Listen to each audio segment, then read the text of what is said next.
Iowa City is a unique community. This uniqueness is shaped by the people who contribute their ideas, their gifts, and their energy to the life of Iowa City and the university. Welcome to a series of biographical interviews of special women and men who have affected this community. Their contributions have been valuable, their lives creative and full. What brought them here? Who influenced them? These and other questions will be explored during this series of interviews entitled, Tell Me Your Story.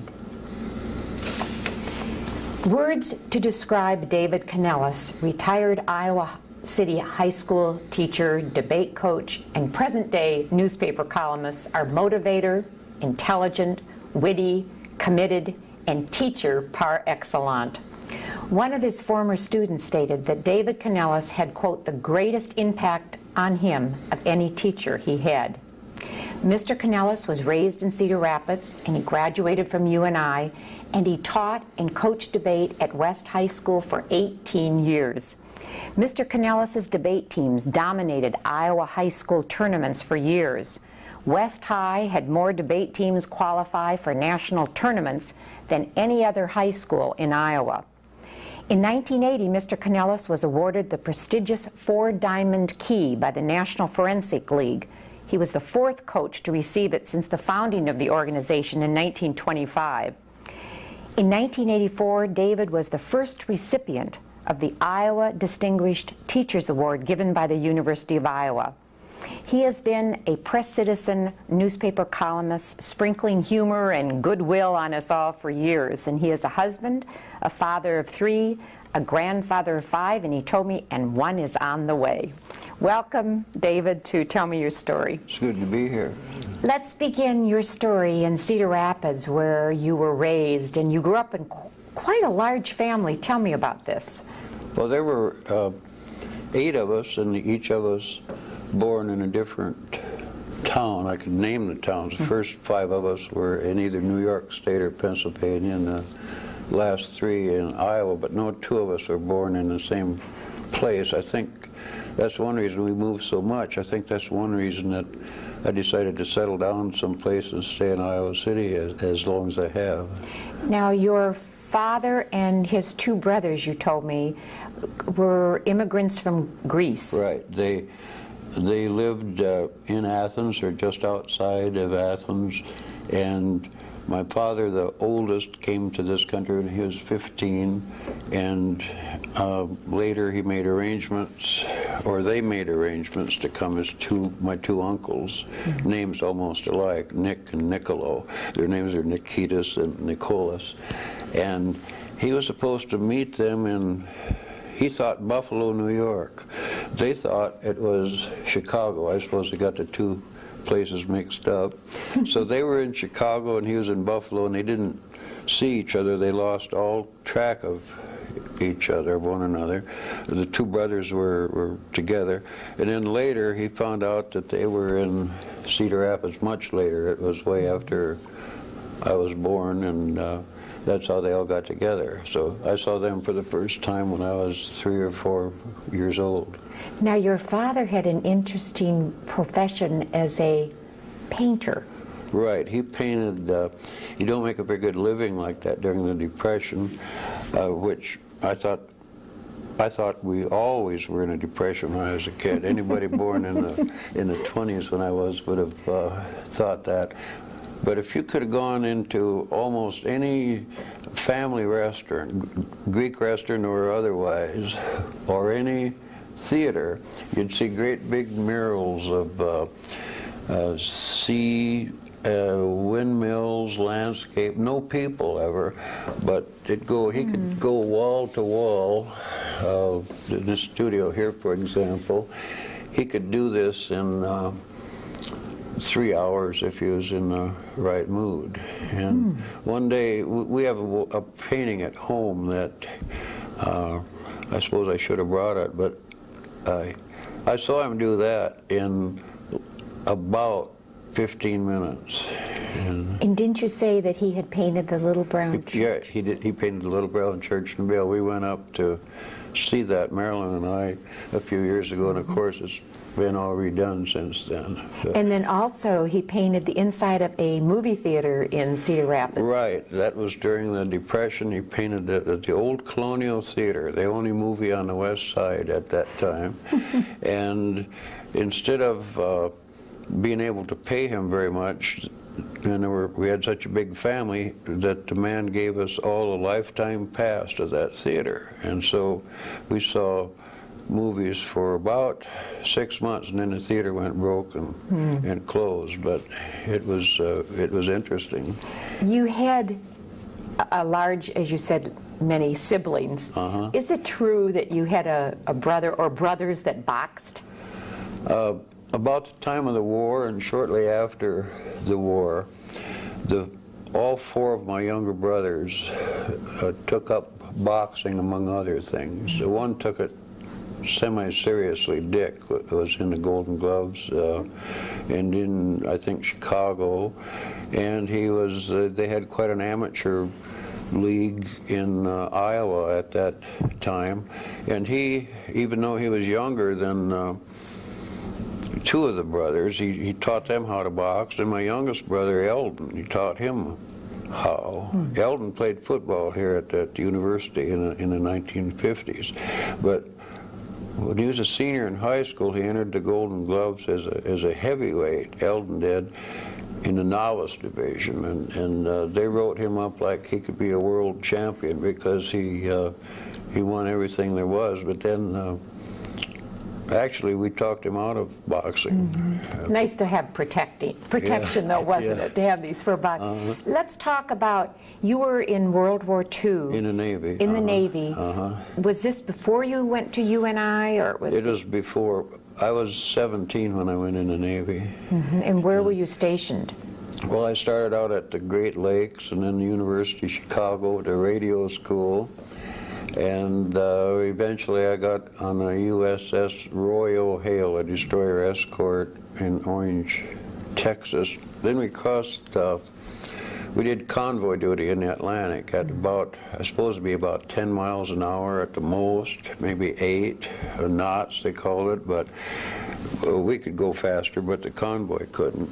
And lots of times when I see people that didn't know I was in the Navy and they mentioned having been to Europe, and they ask me, have you been to Europe? And I'll say, yes, 7 times, but that's, we had 7 different convoys to Europe. That's pretty much what we did during the war.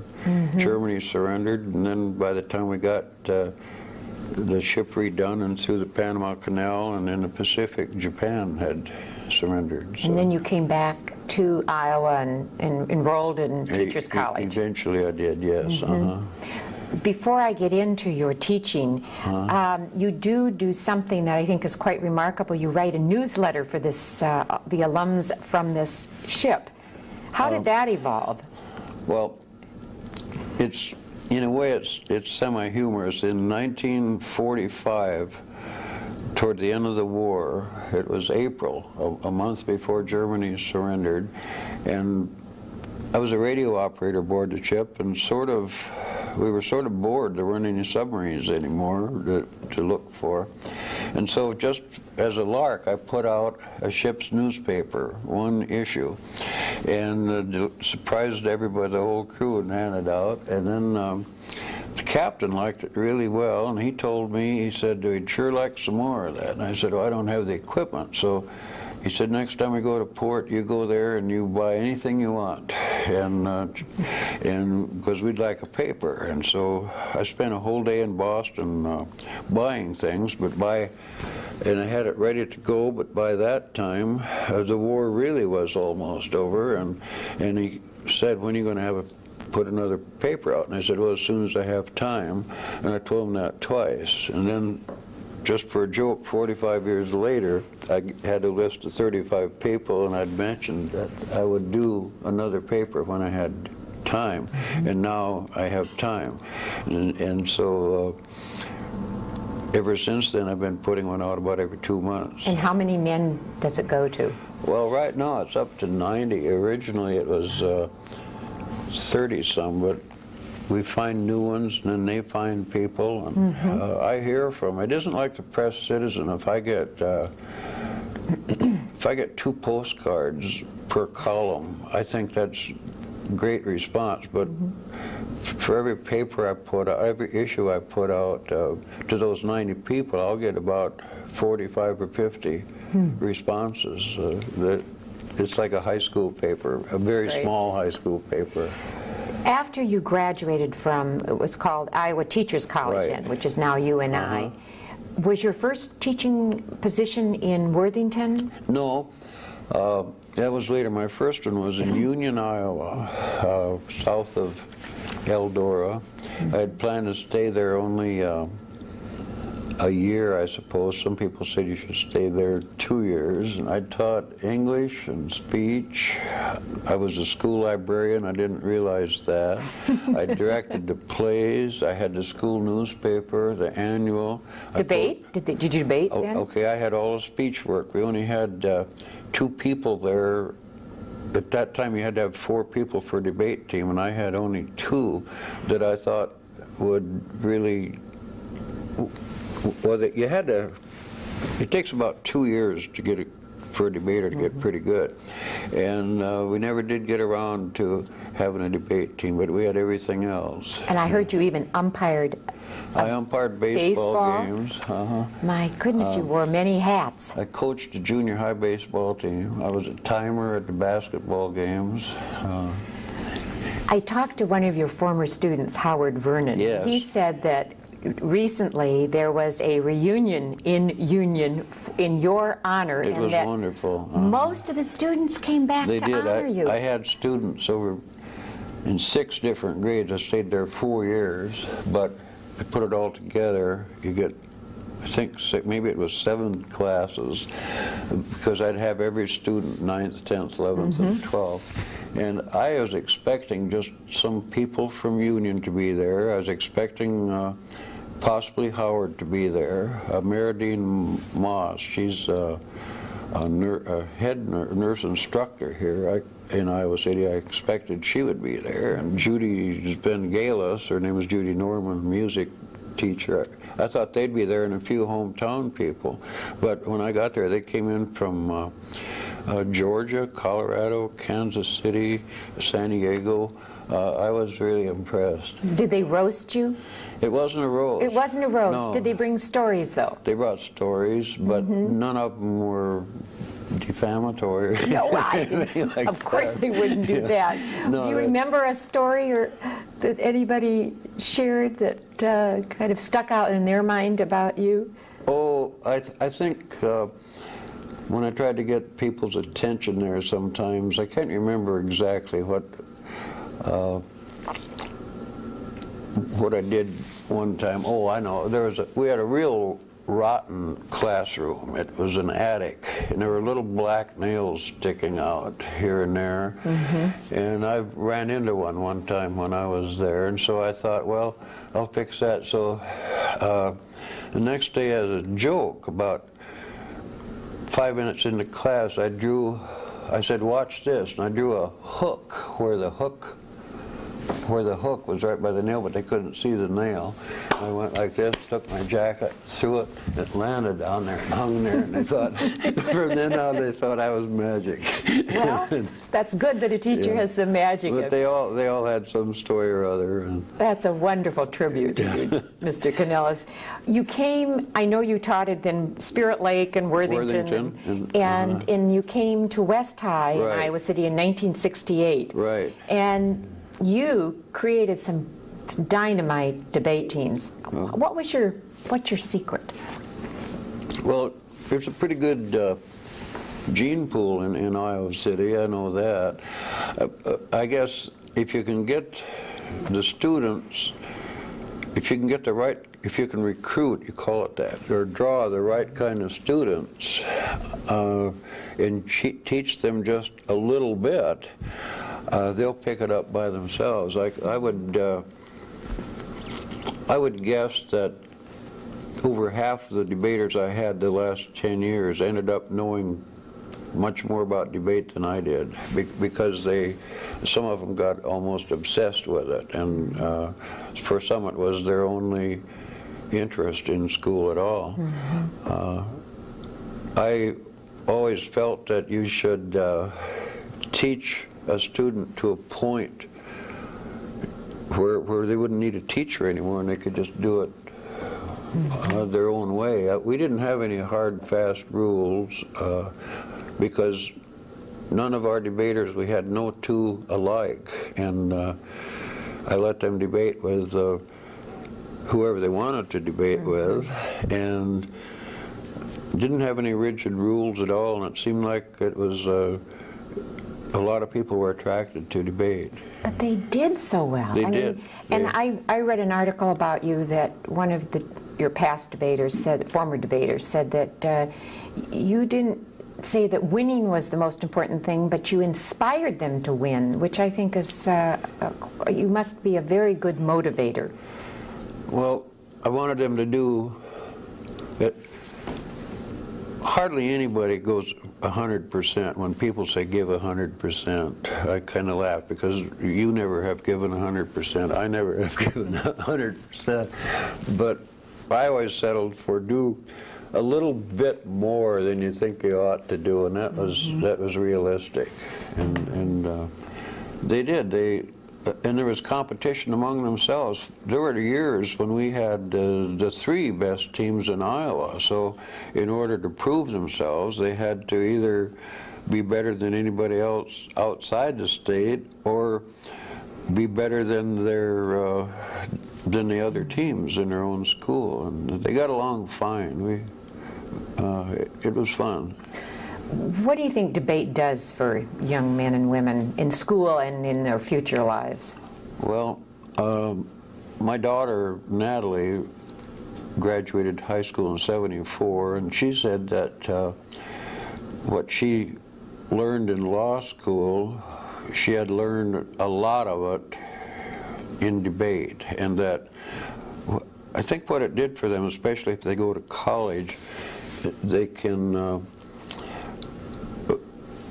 utilize their time so much better. That is, their organizational skills are great, their research skills are great, and where you take a typical student who hasn't had debate, quite often they might spend 12 hours on a paper or an assignment that a debater can just look at and whip it out in 2. Maybe if they spent 12 it would be better, but it makes them a lot more efficient. What if a student came to you and said, you know, I just can't think well on my feet?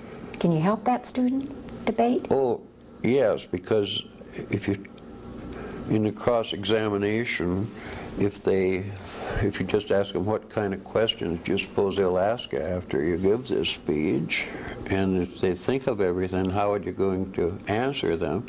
They're thinking on their feet, and they don't really have to think on their feet except then.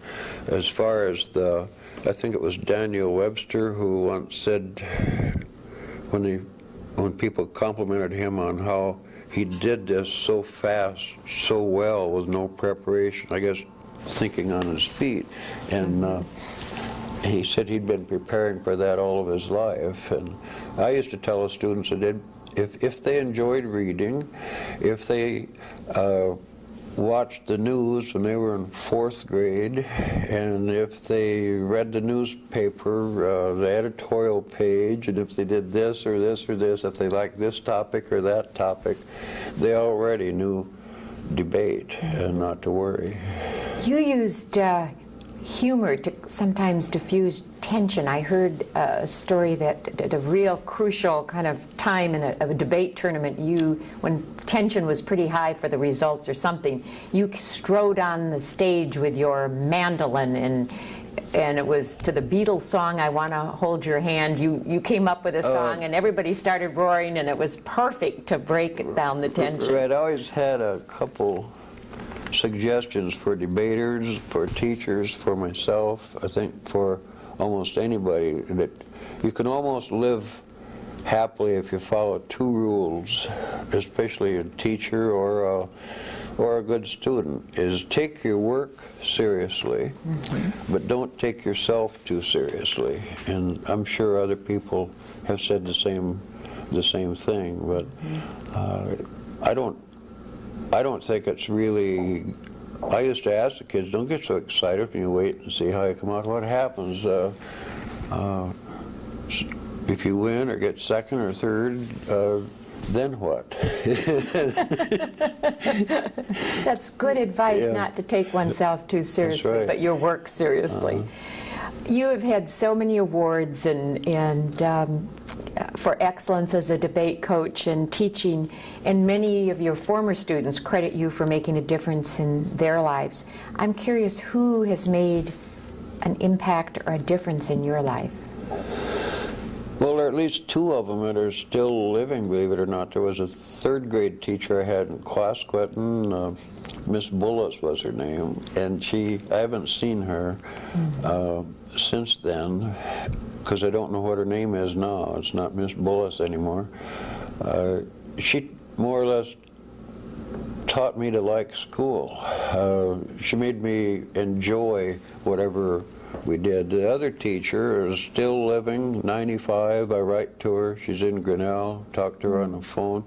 Was Miss Ruth Griffith, who was, when I was at McKinley High School, I was editor of the school paper, and she was not even a journalism teacher. I shouldn't say not even. I mean, I didn't have her in a class. She taught bookkeeping, but it was her job to put paper out, the machine part. And so after school, every 2 weeks, we would put out the McKinley High School Clarion together on that machine. I was fascinated by machines. It was one of those old mimeograph machines, hand crank, put a blotter in between each sheet. And I got to know her better that year, I think, than I ever knew any teacher. And I've never lost track of her, and I don't know, I thought she gave her whole life to teaching. Well, she's single, you can do it easier that way, but I thought how different she was than sometimes modern people think about the hours they work and all of that. Looking back of what you've accomplished with students, is there one thing you're most pleased about, your contribution? Probably something I haven't talked about very much was, I know I've had some good debaters and some excellent students who went out and by any criteria measure they amount to something, but I liked turned off students, the completely unmotivated students, to come to class and expect to hate the class and end up liking it. And some people I had in school 30 years ago, 40 years ago, they were not good students, but they ended up being very good friends. And I think I enjoyed that type of student at least as much as I did the very best ones. I think the ability to reach the whole, or the experience, if you want to call it that, the whole student body and not get in a little niche. Too many teachers come up from a middle-class background and they teach middle-class students very well, but they have no way of, they can't even communicate with the really turned off students. That brings me to the point in your story about when the school system instituted the Madeline Hunter Teacher Effectiveness Program, which is a teacher's training program. You were asked to leave the classroom and go help teach other teachers how to teach more effectively. That's a complicated sentence. That was in 1981. Was that hard, leaving your students, or were you ready for a change? And no, it was difficult. I still kept the debate and probably did a better job of coaching debate after that, because it was I didn't have to spend a whole lot of time marking papers out of the other classes that I had taught. No, there were several times I wondered if I did the right thing by doing that, but I don't regret. I got to meet a lot of new teachers, and I think I know the teachers in Iowa City much better than I knew all of the teachers in any other town I taught in, except possibly Union, because there were just a handful of us. What did the teachers most want to know from you or learn from you? Some of them wanted too much. Some of them wanted to know, well, exactly what can I do this almost mechanically and have no problems anymore. And a few of them were like that. Of course, some expected too much. Some had been around a long time and expected nothing. They had seen so many programs come and go. But I still am asked to talk to teachers about motivation, how to help get students motivated. I do that. I've done that in 3 or 4 schools this year, in fact. I still get asked to do that. About motivation? Yesterday I talked to all the new teachers in the Iowa City School. What do you tell them about motivation? Oh, different techniques to help a student, at least keep them there, like success with a little bit of difficulty, that if you have a student and they start out doing something and are successful with it, that it will breed more success. The really, quote, bad students I ever had, I always made it almost mandatory. I forced myself to give an assignment at first that they could do, because I didn't want them to start failing right the very away. first 1, 2, 3. I have 2 more questions before our time is up. Your wife, Marilyn, is a former speech and English teacher. Yes, she is. And you have 3 children and 5 grandchildren. Right. Where do your children reside? Okay, my son Mike lives right here in Iowa City. Daughter Maureen in Muscatine, and Natalie is in Boston. How did you meet your wife, Marilyn? Well, we met in a college class at UNI, or they call it Iowa State Teachers College, and I thought she was, well, she is very bright and easy to talk to, and that's more or less how we met.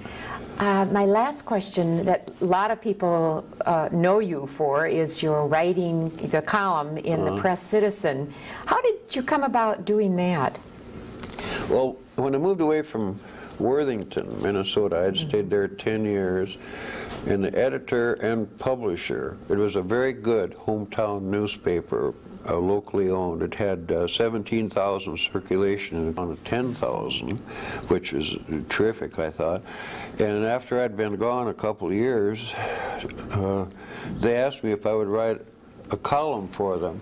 And I said, on what? And they said, oh, just with your name on it, and just write a column. Yeah.